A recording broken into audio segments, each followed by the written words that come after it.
O thine seeds of the sea, what wonderful bounties you have for thee. But if only clay did not deploy in such a way to simply annoy. Folks, ever since Staying Afloat released, we have neglected just how fresh the ocean's best has become, and I want to change that. And yes, you heard that right. I, Beardo the High Seas Hater, am gonna get us all up to speed on surprising seeds. After we take far too much time working for the least efficient post office ever, we need messages in a bottle, everybody. And nowadays, those can come from marauders at a whopping 5% drop rate, or tumble out of the crustaceous castle himself, that is the Crab King, in bundles of 2 to 4 per kill. But there is still no school like the old school, as our best bet is always going to be just finding them floating on by from time to time. Read one, and it will pinpoint the location of the Krabby Hermit, who is actually the most important piece of the puzzle today. For you see, not only does meeting up with her begin to raise our chances at finding sunken treasure chests to 60% per bottle read, the completion of her NPC questline up and guarantees a sunken chest spawn 100% of the time. Hand her the cracked pearl, and you can have upwards of 10 chests at once. But you best be sure to save one of those bottles for that pinching witch blueprint, otherwise everything that's to come is going to be for naught. But what does the horizon hold for us, Beard? Well, a whole lot of slow, agonizing disappointment, I imagine. As for one thing, we need to sail to all of these chests individually and perform the very actions you see before me every single frickin' time. And for another, surprising seeds only have a 10% chance to be inside a chest from day 1, and that climbs to 60% chance at day 150. So yeah, let us just say that the odds are not exactly favorable when the exact task needed to gain a whopping 1 seed per chest is exactly what I just described.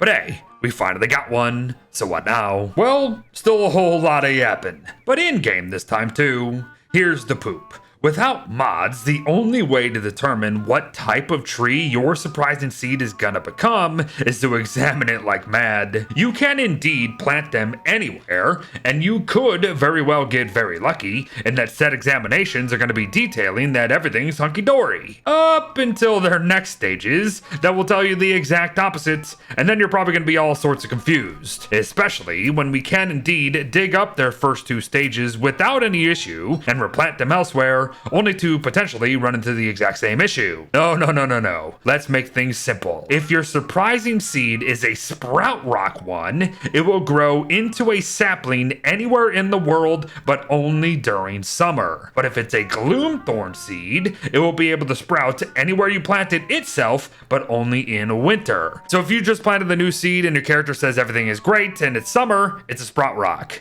You get the picture? Good. Because if said conditions are met, a sprout rock sapling itself will become a full sprout rock tree in 8 to 12 days, but only on rocky turf, whereas a Gloomthorn sapling can only become a Gloomthorn tree while planted in the swamp, and it's winter. Again, both conditions must match for a sapling's long growth timer to finally kick in, which just might mean that you will need 2 seasons in total for you to see a full tree. But not if there's a wicker bottom around mine. And to be quite frank, wicker bottom is literally the only reason why anybody should give any attention to these surprising seeds. Which is kind of a lie, but not really, as let's discuss why we'd even consider such a drawn out process in the first place. Yes, for these sprout rocks, it all comes down to these geofruits, and once the trees are grown, said fruits are gonna grow year round every 12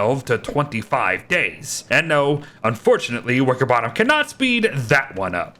Regardless, once you've picked all 3 geofruits per tree, we'll be needing heat. Once the fruit reaches about 60 degrees, they will take roughly 30 seconds to crack open, revealing red or blue gems 28.4% of the time, purple gems 21.3% of the time, and the ruined gems 7.1% of the time. It's not bad, but I do think the Gloomthorns are cooler. They too will produce year-round once fully grown, but will only reveal their delicious prize come nightfall. Now these night berries won't exactly be nutritious or healthy for us, but if eaten raw, they do something very special. a 4-minute buff to our night vision. We will lose about 18 sanity over time from the built-in drain from eating these insane ocean fruits that we probably should question where they came from, but at 4 berries per tree and a 6-day rot timer from in our inventories, I'd say they're more than worth the trip.